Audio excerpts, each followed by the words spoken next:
আজকে হবে তোমার লাউ ঘন্ট। লাউ ঘন্ট ইলিশ মাছের মাথা দিয়ে। আর দেখো মটরশুঁটি, আদা, জিরে আর রাঁধুনি, শুকনো লঙ্কা, তেজপাতা ফোড়ন দিয়ে দিয়েছি। একটুখানি দিয়ে দেবো হলুদ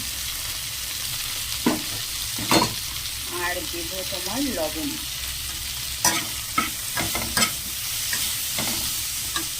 এবার এখানে লাউটা একদম কুচি কুচি করে কেটে নিয়েছিলাম। এবার এখানে দিয়ে দেবো লাউ।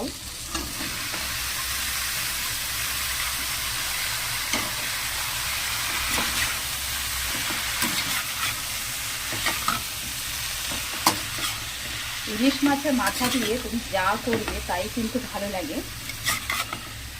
আর এর সাথে একটু বড়ি দিলে আরো ভালো লাগবে, বড়িটা নেই। তো এবার একটু ঢাকা দিয়ে দেবো, লাউটা একদম কমে যাবে, তারপরে আর একটু নুন দিয়ে দেবো। নুন বলো, হলুদ বলো।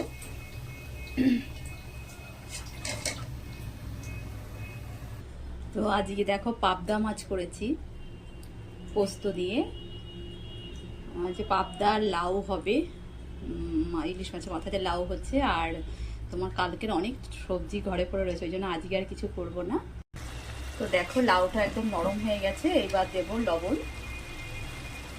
লাউটা নরম হয়ে গেলে কি বোঝা যায় যে নুন কতটা লাগবে, আর নাহলে অনেক সময় বেশি হয়ে যায়। আর একটুখানি হলুদ দিয়ে দিলাম।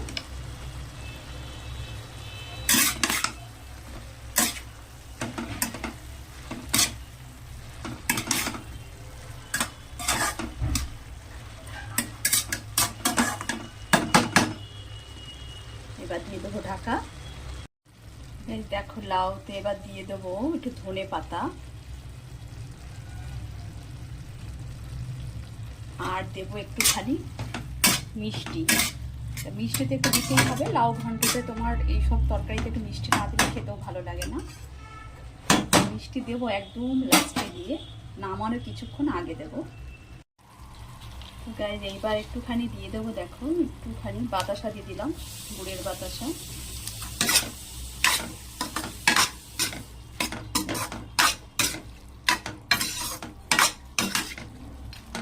গন্ধটা যা বেরিয়েছে না, খুব সুন্দর গন্ধটা বেরিয়েছে।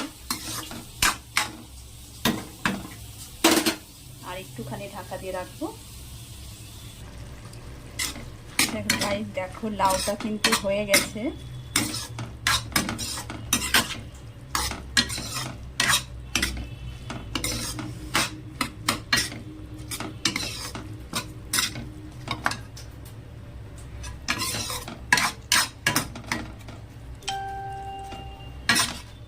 একটুখানি এবার চেকে দেখবো।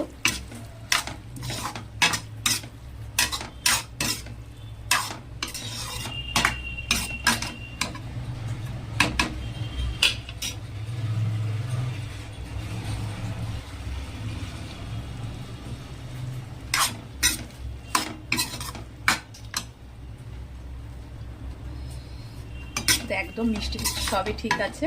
এবার নামিয়ে দেবো।